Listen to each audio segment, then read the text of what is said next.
गोरेगाव पूर्व इथल्या संतोष नगर परिसरामध्ये आज महापालिकेची मोठी कारवाई पाहायला मिळाली। अनधिकृतरित्या अंमली पदार्थांची विक्री करणाऱ्या अज्जू नावाच्या व्यक्तीच्या घरावर महापालिकेचा हातोडा चालवण्यात आलेला आहे।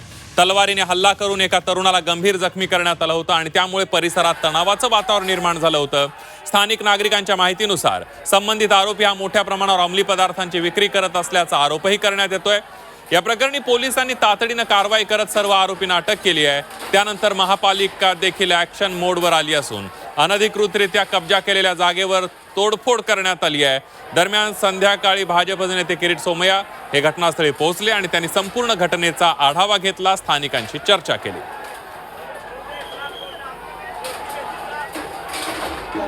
लँड माफिया आहे, एका बाजूला ड्रग जिहादचा पैसा मिळवतात आणि त्या ड्रग जिहादचा पैसा लँड जिहाद मध्ये खर्च करून मग धर्म जिहाद वाढवतात।